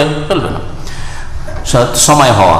8 নম্বর শর্ত হচ্ছে কিবলামুখী হওয়া, কিবলামুখী নামাজ পড়তে হবে। 9 নম্বর শর্ত হচ্ছে নিয়ত করা, নামাজে দাঁড়াবার আগে নিয়ত কি করা, বললাম নিয়ত পড়া নয়, নিয়ত করা হচ্ছে শর্ত, মানে ফরজ, শর্তগুলি হচ্ছে ফরজ, আর নিয়ত পড়া হচ্ছে শরীয়ত বিরোধী, সুন্নাত বিরোধী। আর সুন্নাত বিরোধীর নাম হচ্ছে বিদআত। নবী সাল্লাল্লাহু আলাইহি ওয়াসাল্লাম কখনো করেননি, কোন সাহাবী এই নিয়ত পড়া কাজ করে নওয়াই তো পড়েননি। গত সপ্তাহে নিয়ত সম্পর্কে যথেষ্ট বলেছি, সেজন্য আর ফিরাচ্ছি না। এই 9টি হচ্ছে শর্ত। 14টি হচ্ছে নামাজের রুকুন। তাড়াতাড়ি করছেন। প্রথম রুকুন হচ্ছে কিয়াম, নামাজে দাঁড়ানো। যে কিয়াম মাল কুদরা, যদি কেউ দাঁড়াতে পারে, সক্ষম, তাহলে তার জন্য বসে ফরজ নামাজ পড়া জায়েজ না। শুনে রাখে, বসে কোন নামাজ জায়েজ নয়? ফরজ নামাজ পড়া জায়েজ নয়। সুন্নাত নফল নামাজ পড়া বসে জায়েজ আছে, যদিও দাঁড়িয়ে পড়তে পারে, বসে জায়েজ। তাহাজ্জুদ বসে পড়তে পারেন, সালাতুল দুহা বসে পড়তে পারেন, কিন্তু নেকি 50% পাবেন, অর্ধেক পাবেন। 2 রাকাত পড়ে 1 রাকাতের নেকি পাবেন, 4 পড়ে 2 এর নেকি পাবেন। চান নাকি এরকম? চান? তাহলে কেন বসে বসে খোঁড়ার মতো বসে বসে কেন এসা পড়ে ওই নফল পড়া? কফিলের ডিউটি করে কি বলছে, ওভার টাইম না করে ওভার টাইম লিখানো অনেকে। আর যদি 8 ঘন্টার ডিউটি করে আপনাকে বলা হয় 8 ঘন্টার ডিউটি করেন, কিন্তু 4 ঘন্টার আপনাকে বা 6 ঘন্টার দিব আপনাকে, নেবেন?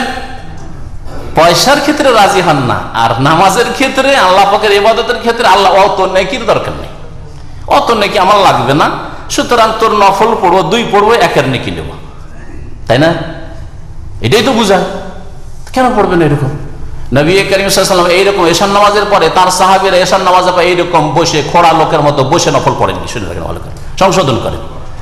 হ্যাঁ, নবী সাল্লাল্লাহু আলাইহি ওয়াসাল্লাম পড়েছেন দীর্ঘ লম্বা তাহাজ্জুদের পরে বেতর পরে 2 রাকাত বসে নামাজ পড়েছেন। সুতরাং তাহাজ্জুদ গুজার মানুষের জন্য জায়েজ। যারা তাহাজ্জুদ পড়ছেন, তাহাজ্জুদ পড়ে ক্লান্ত হয়ে গেছেন, মনে করছেন যে বসেই বেতরের পরে 2 রাকাত পড়ি, জায়েজ আছে। কিন্তু এশা পরে শুরু করেছেন মসজিদে বসে বসে খোড়া লোকের মতো, এটা সুন্নতের খেলাফ কাজ। আর অর্ধেক নেকি পাবেন। নেকির ক্ষেত্রে অনীহা, প্রয়োজন নেই, অত করবো কি নাকি। 2 নম্বর রুকন হচ্ছে আল্লাহ পাক দাঁড়াতে বলেছে, প্রত্যেকটা দলিল বলি তো লম্বা হয়ে যাবে। কুমুলিল্লাহি কানিতিন, আল্লাহর জন্য অনুগত হয়ে দাঁড়িয়ে যাও। তাহলে কিয়াম, নবী সাল্লাল্লাহু আলাইহি ওয়াসাল্লাম দাঁড়িয়ে নামাজ পড়েছেন, আর যখন সক্ষম থেকেছেন, অসুস্থ না হলে, আর আল্লাহ পাক কিয়াম করতে বলেছেন। দ্বিতীয় রুকন হচ্ছে তাকবীরাতুল ইহরাম, তাকবীরে তাহরিমা, তাকবীরে তাহরিমা বা তাকবীরাতুল ইহরাম, যেটা নামাজের প্রথমের তাকবীর, আল্লাহু আকবার, এটা হচ্ছে রুকন, দ্বিতীয় রুকন। মিফতাহুস সালাতে তুহুর, নবী সাল্লাল্লাহু আলাইহি ওয়াসাল্লাম বলেছেন নামাজের চাবি হচ্ছে পবিত্রতা। ওয়া তাহরিমুহা আত-তাকবীর, নামাজের তাহরিমা হচ্ছে কথা কাজ হারাম দুনিয়ার, তাকবীর আল্লাহু আকবার। তাহলে আল্লাহু আকবার হচ্ছে নামাজের রুকন। আল্লাহু আকবার দিয়ে শুরু করতে হবে। গত সপ্তাহে বলেছি আল্লাহর অন্য কোনো গুণবাচক বা গুণগান পেশ করে নামাজ শুরু করা জায়েজ নয়, হবে না নামাজ, যেমন অন্য ফিকহের কিতাবে রয়েছে, ভুল কথা। তৃতীয় রুকন হচ্ছে সূরা ফাতিহা পড়া। সূরা ফাতিহা পড়া নামাজের রুকন, ফরজ। এটা ইমামের জন্য ফরজ, একাকী নামাজীর জন্য ফরজ, মুক্তাদির জন্য ফরজ, বিশেষ করে যেই নামাজে শোনেন না ইমামের, হ্যাঁ, সিররি নামাজ, অথবা দূরে আছে ইমাম থেকে, মাইকে তো নামাজ এখানে না হয়, দেখছেন দেশে তার মাইকে হয় না। দ্বিতীয় তৃতীয় কাতার থাকলে ইমামের আওয়াজ শুনতে পায় না, যদিও মাগরিব এশা নামাজে ফজর নামাজ আছে, তাহলে যখন শোনে না, কি কি কি শুনছে? আল্লাহ শুনতে না বলেছেন, যে যুক্তি তারা পেশ করে সূরা ফাতিহা কেন পড়বো না, শুনবো, কোথায় শুনছেন আপনি? তাহলে জোহরে পড়েন, আসরে পড়েন, কত রাকাত নামাজে পড়বেন? হ্যাঁ, 17-র মধ্যে 11 তো পড়তেই হচ্ছে, আর বাকি যে 6 রাকাত আছে, এই 6 রাকাত যদি একটু দূরে থাকেন, ইমামের আওয়াজ আসছে না, সেখানেও না পড়ে নামাজ হচ্ছে না। ভালো করে শুনে রাখেন, বাকি 6 রাকাতে মাগরিবের 2 আর এশার 2 আর ফজরের 2, এই 2 3 দুগুণে 6, এই 6 রাকাত যখন জোরে ইমাম কিরাত করছে আর শুনছেন, আর পড়ার সময় পাচ্ছেন না, অথবা এই ক্ষেত্রে বড় যেহেতু ইখতিলাফ জটিল, আর 2 দিকে দলিল 18, 19, 20, হ্যাঁ, তার মানে এদের দলিল কম মজবুত নয় আর এদেরও মজবুত নয়। এই ক্ষেত্রে একদিকে দুর্বল আর একদিকে সবল, এরকম নয়, দাঁড়িপাল্লা এরকম নয়, দাঁড়িপাল্লা এরকম আছে। কথা বুঝতে পেরেছেন? এই জন্য এই ক্ষেত্রে নামাজ হবে না আমরা বলছি না, কিছু ওলামারা বলছেন নামাজ হবে না এই ক্ষেত্রে। ইমাম বুখারী যেমন বলছেন, ইমাম শাফি বলছেন, তারা বলছেন নামাজ হবে না, কিন্তু ইমাম আহমদ বিন হাম্বল, তারপরে বহু সাহাবায়ে কেরাম তার আগে, তারপরে আপনার ইমাম ইবনে তাইমিয়া, ইবনুল কাইয়িম, শেখ ইবনে বাজ, ইবনে উসাইমিন, ইমাম নাসিরউদ্দিন আলবানী রাহমাতুল্লাহ আলাইহি আজমাইন, এরকম বহু মুহাক্কিক গবেষক রয়েছেন যারা গবেষক, যারা কোনো গোঁড়া আলেম ছিলেন না, তারা কোনো মুকাল্লিদ, অন্ধ কোরআন হাদিস ছেড়ে অন্ধ কারো মুকাল্লিদ ছিলেন না। তাদের ফতোয়া হচ্ছে যে যখন শুনছে শুনে নেওয়াই যথেষ্ট, কিন্তু যখন শোনে না খবরদার জোহরে চুপ করে বসে থাকবেন না, আসরে চুপ করে বসে থাকবেন না, মাগরিবে তৃতীয় রাকাতে, এশার তৃতীয় চতুর্থ রাকাতে চুপ করে যদি দাঁড়িয়ে থাকেন ইমামের পেছনে, নামাজ হবে না। কারণ নবী সাল্লাল্লাহু আলাইহি ওয়াসাল্লাম সাল্লাল্লাহু আলাইহি ওয়াসাল্লাম ইয়াকরা বিফাতিহাতিল কিতাব, যে ব্যক্তি সূরা ফাতিহা পড়ে তার নামাজ হয় না। শুনলেও না, পড়লো না, শুনলে না হয় পড়ার বিকল্প হয়তো, আল্লাহু আলাম। তবে কারো মনে যদি এর উপর তৃপ্তি না হয়, তাহলে সেই ব্যক্তি, যেমন ইমাম শাফি, ইমাম বুখারী, তাদের মনে তৃপ্তি হয়নি, তাদের ফতোয়া সেটা, আপনি পড়েন, আপনার মত সেটা, তাদেরও দলিল রয়েছে, আল্লাহু আলাম। তাহলে সূরা ফাতিহা পড়বেন। সূরা ফাতিহা পড়া কি রুকুন, ফরজ। 4 নম্বর রুকুন হচ্ছে রুকু করা। রুকু যদি কেউ না করে, রুকু না পায়, তো নামাজ হবে না। আচ্ছা, বাইরে থেকে যারা আসে সূরা ফাতিহা পেল না, তো একটা রুকুন তো ছুটে গেল, তো ওদের নামাজ রুকু পেলে রাকাত হয়ে যায়, যে ফতোয়াটা আছে এই ফতোয়ার ভিত্তিতে, তাহলে একটা রুকুন ছুটলো, তারপর নামাজ পেয়ে যাওয়া বলা হচ্ছে। এই জন্য বলা হচ্ছে যে তাতে দুটো রুকুন ছুটে না, কিয়াম, রুকুটাও এক ধরনের দাঁড়ানো, সুতরাং কিয়াম পেয়ে গেছে। যদিও সোজা কিয়াম পায়নি, কিন্তু রুকুর কিয়ামটা পেয়েছে, তাহলে কিয়াম ওটা দিয়ে আদায় হয়েছে, ওলামারা বলছেন। আর বাকি সূরা ফাতিহার ক্ষেত্রে, এই ক্ষেত্রে বাইরে থেকে আসা লোকের জন্য আল্লাহ পাক ছাড় রেখেছেন, ডিসকাউন্ট, এটাই হচ্ছে বেশি ঠিক। তবে আরেক দল বলছে যে না, রুকু পেলে রাকাত হবে না। কিন্তু সহিহ বুখারীতে যেহেতু হাদিস রয়েছে আবু বকর রাদিয়াল্লাহু তাআলা আনহুর, যে একটা লোক দৌড় দিয়ে এসে রুকুতে লেগেছিল কাতারে আসার আগে, ওই লোককে নামাজ পুনরায় পড়তে বলেননি, রাকাত দোহরাতে বলেননি, বরং তাকে বললেন যে আগামীতে এইরকম কাতারের বাইরে থেকে তুমি রুকু করে আসিও না। যদিও রুকু পেলে রাকাত না হইতো, তার নবী সাল্লাল্লাহু আলাইহি ওয়াসাল্লাম ক্লিয়ার বলতেন যে এতে ফায়দা কি, তুমি রুকুতে লাগলে তো কোনো ফায়দা নেই, কারণ তোমার কেরাত ছুটে গেছে, দাঁড়ানো ছুটে গেছে, সুতরাং আমার এই তো রাকাতই হবে না, তো এরকম কাজ কেন করো, এই কথা বলেননি নবী সাল্লাল্লাহু আলাইহি ওয়াসাল্লাম। জাদাকাল্লাহ হিরসান ওয়ালা তাউদ, ভালো করে শুনে রাখেন, কারণ এগুলি বড় বড় আলেমদের ইখতিলাফ, সেজন্য দলিল শুনে রাখা ভালো। আমার দলিল অবশ্য নামাজের পদ্ধতি, দলিল আর নামাজের পদ্ধতি, ওগুলোতে বিস্তারিত আলোচনা আছে রেফারেন্স সহ, এতে সংক্ষেপে একটু বলি। আল্লাহ পাক রুকু করতে বলেছে, ওয়ারকাউ মা'আর রাকিঈন, তাহলে কোরআনে কারিমে রুকুর কথা রয়েছে। 5 নম্বর রুকুন হচ্ছে রুকু থেকে উঠা, রুকু থেকে উঠে দাঁড়ানো, আল কিয়াম মিনার রুকু, এটাও রুকুন। সুতরাং রুকু থেকে উঠে কেউ যদি না দাঁড়ায়, রুকু থেকে উঠে আবার সেজদায় চলে গেল সামান্য উঠে, তাহলে সেই ব্যক্তি এই রুকুন ছেড়ে দিল, নামাজ হবে না। কারণ নবী সাল্লাল্লাহু আলাইহি ওয়াসাল্লাম হাদিস আছে, হাত্তা তা'তাদিলা কায়মান, রুকু থেকে উঠে সোজা হয়ে দাঁড়াবে। হাদিসগুলি এতে এসেছে আর আসবে, গত সপ্তাহের হাদিসটাতে এই বিষয়টা ছিল। 6 নম্বর রুকুন হচ্ছে এতেদাল, শুধু রুকু থেকে উঠা যথেষ্ট নয়, উঠে সোজা হয়ে দাঁড়াতে হবে। এতেদাল, বরাবর হয়ে সোজা হয়ে দাঁড়াইতে হবে, এরকম নয়, রুকু থেকে উঠে সোজা দাঁড়াতে হবে। 7 নম্বর রুকুন হচ্ছে 7টি অঙ্গের ওপর সিজদা করা। 7টি অঙ্গ কি কি? 2 হাত 2 পা আর মাথা, আর মাথার সাথে কপাল, হ্যাঁ নাকের সাথে কপাল, জি হ্যাঁ, কপাল আর জি নাক দুটো লাগিয়ে নামাজ পড়তে হবে, এটা হচ্ছে সুন্নাত। আল জাবহাতু ওয়াল আনফ, জি। নবী সাল্লাল্লাহু আলাইহি ওয়াসাল্লাম উমিরতু আন আসজুদা আলা সাবআতি আযম, আমাকে বলা হয়েছে 7টি হাড্ডির উপর সিজদা করার জন্য, 7টি হাড্ডির উপর সিজদা করতে বলা হয়েছে নবী সাল্লাল্লাহু আলাইহি ওয়াসাল্লাম, সেজন্য এটা রুকুন। 8 নম্বর রুকুন হচ্ছে সেজদা থেকে উঠে, সেজদাতে উঠতে হবে এবং সোজায় উঠতে হবে, বসতে হবে। 9 নম্বর রুকুন হচ্ছে আল জালসা বাইনা সাজদাতাইন, 2 সেজদার মাঝখানে বসা। শুধু উঠে গেলে হবে না, উঠলেন আর একটু উঠেই আবার সেজদায় চলে গেলেন, আরেক সেজদায় না, উঠে সোজায় বসতে হবে, আর এটা হচ্ছে রুকুন, আল জালসা বাইনা সাজদাতাইন। 10 নম্বর রুকুন হচ্ছে যতগুলি এই নামাজের মধ্যে রুকুন আছে ফরজ, সেগুলিতে প্রশান্তি করা, ইতমিনানের সাথে, ধীর স্থিরতার সাথে আদায় করা, তাড়াহুড়া না করা, জলদি না করা।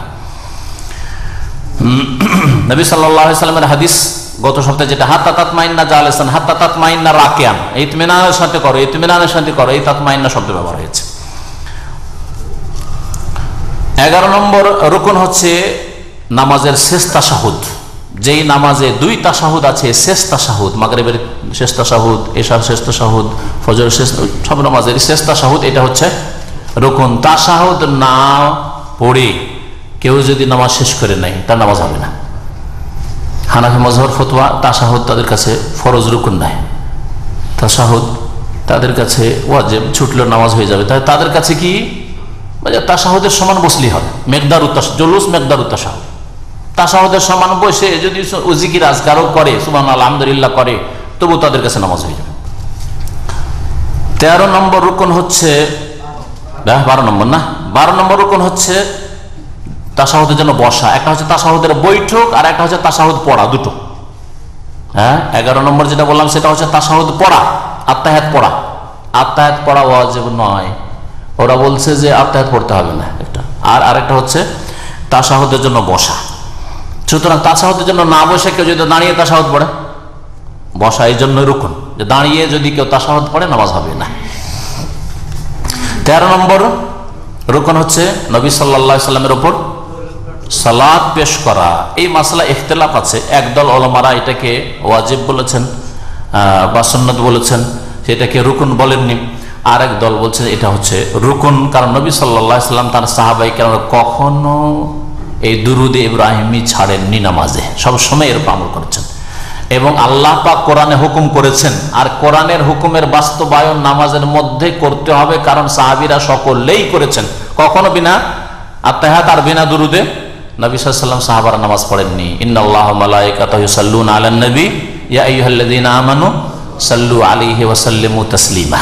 তোমরা সালাত পেশ করো এবং সালাম পেশ করো। সালাম পেশ করলেন আত্তাহিয়াতে, আসসালামু আলাইকা আইয়ুহান নবী ওয়া রাহমাতুল্লাহি ওয়া বারাকাতুহু, আর আল্লাহুম্মা সাল্লি আলা মুহাম্মাদ আল্লাহু বারিক আলা মুহাম্মাদ ইন্নাকা হামিদুম মাজিদ পর্যন্ত। এটা হচ্ছে আপনার সালাত, এই সালাতও রুকুন। 14 নম্বর রুকুন হচ্ছে সালাম ফেরা। সালাম ফেরা একদল উলামায়ে কেরামের নিকটে 2 দিকে সালাম ফেরাই হচ্ছে রুকুন। সুতরাং একদিকে কেউ সালাম ফিরে থেকে গেলে হবে না। আরেক দল বলছেন যে একদিকে সালাম ফেরা রুকুন ফরজ, আর বাকি দ্বিতীয় দিকে সালাম ফেরা হচ্ছে সুন্নাত।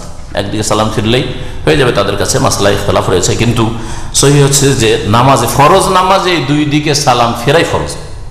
ফরজ নামাজে বা নামাজে, জানাজার নামাজ ছাড়া, জানাজার নামাজে একদিকে সালাম ফেরাই যথেষ্ট। আর এই নামাজে 2 দিকে সালাম ফেরা এটা হচ্ছে শেষ রুকুন। যদি রুকুন ছুটে যায় আর সেটা আদায় করা সম্ভব নয়, আর সেটা পুরো নামাজের রুকুন, যেমন তাকবীরে তাহরিমা, তাকবীরে তাহরিমা ছুটে গেছে, তাকবীরে তাহরিমা পুরো নামাজে একবার, প্রথমখানে তাকবীর দেননি, আল্লাহু আকবার না বলে হাত বেঁধে নিয়েছে, নামাজ হবে? বাতিল, নামাজ হবে না। বোঝা গেছে? রুকু ছুটে গেছে, রুকু 1 রাকাতের রুকুন, তো যেই রাকাতে রুকু ছুটে ওই রাকাতটা হয়নি। সেজদা ছুটে গেছে, যেই রাকাতে সেজদা ছুটে গেছে অথবা রুকু থেকে সোজা দাঁড়াননি, তাড়াহুড়া করেছে, ওই রাকাতটা হয়নি। এই ছিল 14টা রুকুন যেগুলি ফরজ। ইচ্ছা করে ছুটলেও নামাজ হবে না, ছাড়লে, আর ভুলে গিয়ে যদি ছুটে যায় ভোলার কারণে, তাতেও নামাজ হবে না। আর বাকি 8টি হচ্ছে ওয়াজিব, নামাজের ওয়াজিব। আর ওয়াজিবগুলিও ফরজ, কিন্তু রুকুন থেকে ভিন্ন, রুকুনের মতো না। পার্থক্য কি হুকুমের দিক থেকে? যে ওয়াজিবাতগুলি যদি কোনো একটি ছুটে যায় বা একাধিক ছুটে যায়, তাহলে ছুটে যায় মানে অনিচ্ছাকৃত ছুটে যায়, ভুলে গিয়ে থাকেন, তাহলে সিজদা সহ করলে নামাজটা হয়ে যাবে, ঘাটতি পূরণ হয়ে যাবে। আর যদি ইচ্ছা করে ছাড়েন তাহলে রুকুনের মতো, রুকুনের সাদৃশ্যতা রয়েছে, তাহলে নামাজ হবে না। যেমন তাকবীরে তাহরিমা ছাড়া বাকি তাকবীরগুলি, যখন রুকুতে গেলেন কি বলেন? আল্লাহু আকবার, হ্যাঁ এটা, হ্যাঁ, তারপরে সিজদায় গেলেন আল্লাহু আকবার, সিজদা থেকে উঠলেন আল্লাহু আকবার, তাই না? এইগুলি, তো এগুলিকে বলা হয় তাকবীরাতুল ইন্তেকাল। নামাজের একটা অংশ থেকে আর একটা অংশে যাওয়া, মুনতাকিল হওয়া, স্থানান্তরিত হওয়ার যে তাকবীরগুলি রয়েছে এগুলি হচ্ছে ওয়াজিব। রুকু সিজদার তাকবীর, সিজদা থেকে ওঠার তাকবীর ইত্যাদি। যদি ছুটে যায় কোন একটা তাকবীর, সিজদা সহ দেবে। দ্বিতীয় ওয়াজিব হচ্ছে সামি আল্লাহু লিমান হামিদা বলা। এটা কে বলবে? ইমাম বলবে, একাকী নামাজি বলবে, মুক্তাদি বলবে না। কারণ নবী করিম সাল্লাল্লাহু আলাইহি ওয়াসাল্লাম বলেছেন, ভালো করে শুনেন, কারণ এই ক্ষেত্রেও একদল ইখতিলাফ করেছে যে মুক্তাদিও সামি আল্লাহু লিমান হামিদা বলবে। ওই হাদিসের খেলাফ এটা, যে হাদিস আছে ইযা ক্বালাল ইমামু সামি আল্লাহু লিমান হামিদা, যখন ইমাম বলে সামি আল্লাহ লিমান হামিদা ফাকুলু, তখন তোমরা বলো রব্বানা লাকাল হামদ ওয়া লাকাল হামদ। তৃতীয় ওয়াজিব হচ্ছে রব্বানা ওয়া লাকাল হামদ বলা। ওয়াও দিয়ে কয়েক রকম ভাবে বলতে পারেন। এটা কে বলবে? হ্যাঁ, শুধু মুক্তাদি? ইমামও বলবে, মুক্তাদিও বলবে, আর মুনফারিদ একাকী নামাজি বলবে। নামাজি তিন রকমের, নামাজি ইমাম, হয়তো নামাজ যে পড়ছে সে ইমাম, অথবা মুক্তাদি জামাতে আছে পিছনে, আর না হলে একা একা নামাজ পড়ছে, একাকী নামাজি। তিন শ্রেণীর নামাজিকেই রব্বানা ওয়া লাকাল হামদ বলতে হবে। বলবে সামি আল্লাহু লিমান হামিদা, তারপরে নিজেই বলবে রব্বানা ওয়া লাকাল হামদ। যখন ইমাম রব্বানা ওয়া লাকাল হামদ বলবে, মুক্তাদিরা বলবে রব্বানা ওয়া লাকাল হামদ। একা নামাজ পড়েছেন, সামি আল্লাহু লিমান হামিদাও বলবেন, রব্বানা ওয়া লাকাল হামদ বলবেন। একা, আপনার আর মুক্তাদি না, আপনি একাই নামাজ পড়েছেন, সামি আল্লাহু লিমান হামিদা, রব্বানা ওয়া লাকাল হামদ। 4 নম্বর ওয়াজিব হচ্ছে রুকুতে সুবহান রাব্বিয়াল আযীম বলা। তাহলে রুকুতে তাসবিহ করা হচ্ছে ওয়াজিব, যদি ছুটে যায় তাহলে সহজ সিজদা। 5 নম্বর হচ্ছে সিজদাতে সুবহানা রাব্বিয়াল আলা। এগুলিতে আয়াতের উপর আমল করা হয়েছে। ফাসাব্বিহ বিসমি রাব্বিকাল আযীম যখন সূরা ওয়াকিয়ায় নাযিল হইল, তখন নবী সাল্লাল্লাহু আলাইহি সাল্লাম বললেন যে ইজআলুহা ফি রুকুইকুম, এর উপর আমল করো তোমাদের রুকুতে। যখন সূরা আলা নাযিল হলো, সাব্বিহ ইসমা রাব্বিকাল আলা, তখন নবী সাল্লাল্লাহু আলাইহি ওয়াসাল্লাম বললেন ইজআলুহা ফি সুজুদিকুম, এটার উপর আমল করো, এর বাস্তবায়ন করো তোমাদের সিজদায়। জি। 6 নম্বর রুকন হচ্ছে 2 সিজদার মাঝখানে বৈঠকে কি বলা? দুটো তরিকা আছে। একটা হচ্ছে রব্বিক ফিরলি রব্বিক ফিরলি রব্বিক ফিরলি, বা রব্বিক আল্লাহুম্মা গফিরলি ওয়ারহামনি ওয়াহদিনি ওয়াআফিনি ওয়ারযুকনি। কোন কোন রিওয়ায়াতে আরেকটা বাড়তি আছে অজবরনি। অজবরনি ছাড়া সহিহ বুখারীতে আছে, যেমন আগেরটা বললাম এটা সহিহ বুখারী, আল্লাহুম্মা গফিরলি ওয়ারহামনি ওয়াহদিনি ওয়াআফিনি ওয়ারযুকনি, ওখানে অজবরনি নেই। অন্য রিওয়ায়াতে আল্লাহুম্মা গফিরলি ওয়ারহামনি ওয়াহদিনি অজবরনি ওয়ারযুকনি ইত্যাদি। এটা ওয়াজিব। তাহলে 7 নম্বর হচ্ছে প্রথম তাশাহুদ। 4 রাকাত বিশিষ্ট বা 3 রাকাত বিশিষ্ট নামাজে প্রথম যে তাশাহুদ, এটা জোহরে, আসরে, মাগরিবে, এশাতে, ফজরে নেই। তাহলে 4 ওয়াক্ত নামাজ আছে। প্রথম তাশাহুদ এটা কি ওয়াজিব। যে প্রথম তাশাহুদ ছুটে যায়, সুবহানাল্লাহ সুবহানাল্লাহ বাধ্য করবেন না ইমামকে। ইমাম যদি দাঁড়িয়ে গিয়ে থাকে আর ফিরবে না, সহজ সিজদা করে নেবে। 8 নম্বর ওয়াজিব হচ্ছে তাশাহুদের জন্য বসা। কোন তাশাহুদের জন্য? প্রথম তাশাহুদের জন্য বসা। প্রথম তাশাহুদের জন্য বসা। এই ছিল নামাজের ওয়াজিব কয়টি? 8টি। নামাজের রুকুন কয়টি? 14টি। আর নামাজের শর্ত কয়টি? 9টি। টোটাল কতটি? 31টি। আপনাদের আগে আমি বলতে পারলাম। যদি আমার আগে বলতে পারতেন তাহলে প্রাইজ পেতেন, তাই না? 31 না? এখন হিসাব করেন। যে নামাজ ঠিক করলো বাকিটা ঠিক হয়ে যাবে ইনশাআল্লাহ। সাল্লাল্লাহু আলাইহি ওয়া মুহাম্মদ ওয়া আলা আলিহি ওয়া সাহবিহি বলেন। জমির বন্ধক, প্রচলিত দেশে যে জমির বন্ধক রাখা, কট রাখা, এটা সুদ, জায়েজ নয়। বন্ধকের বিধান আমার বক্তব্য আছে, 1-1.5 ঘন্টার শুনে নেবেন, আল্লাহর রাস্তায় হারাম আছে। একটা প্রশ্ন, যারা গাড়ি চালক ড্রাইভার, তারা ইশারা সিগনালে দেরি হওয়ার কারণে অনেক সময় জামাত পায় না, এরকম কি? জামাতে নামাজ পড়া ওয়াজিব, ফরজ। এই জন্য জামাতে অবহেলাকারী গুনাহগার। আপনি আজানের আগে আপনি গাড়ি বন্ধ করে দেন। যারা ট্যাক্সি চালাচ্ছেন, ভাড়া ট্যাক্সি, আজান হয়ে গেল তারপরে প্যাসেঞ্জার কেন ওঠাচ্ছেন? আজান আল্লাহু আকবার হয়েছে, আমার কাজ বন্ধ, ট্যাক্সি থামিয়ে দিলাম, নামাজ পড়তে ঢুকেন। দূরে যাবে কাস্টমার, দূরে যাবে, তখন আপনি ধরিয়েন না। আর না হয় তার সাথে বলে নেন যে দেখো ভাই, তোমার ঠিক আছে এয়ারপোর্ট নিয়ে যাবো, কিন্তু আর নামাজটা এয়ারপোর্ট যেতে যেতে আমার নামাজ জামাত ছুটে যাবে। 9-10 গিয়ে আল ফুরকান মসজিদে নামাজ পড়বো, তুমিও পড়বে, আমিও পড়বে। আমার অনেক দিনই ভাইরা আছেন যারা ইসলামিক সেন্টার আসেন, আমি জানি যে ওরা এরকম করে। চল আপনি নামাজ, বেনামাজিকে উঠিয়েছে, আমাকে অনেক সময় এরা বলে বেনামাজি নামাজ পড়বে না, তাকে উঠিয়েছে ওরা, চল, কিন্তু শর্ত তার সাথে আগে করে নিয়েছে যে নামাজ পড়বো। চলে ওর সাথে আরো নেকি পাবেন, জানাজা হবে, জোহর আসরে জানাজা হয়। তো এইভাবে আপনি দাওয়াতের কাজও করলেন, আপনার নিজের হালাল রিজিক করলেন। আপনাকে এয়ারপোর্টের কাস্টমার নিতে নিষেধ করছি না, আজানের সাথে নিতে পারেন, শর্ত হচ্ছে যে ওর সাথে শর্ত লাগিয়ে নেন, আমি রাস্তায় নামাজ পড়বো তারপর তোমাকে এয়ারপোর্টে পৌঁছাবো। যদি মানে ঠিক আছে, আর যদি বলে না না না আউয়াল পৌঁছাইতে হবে তারপর তুমি নামাজ, তাহলে লিওয়ালি, তাহলে তুমি খালি বলি।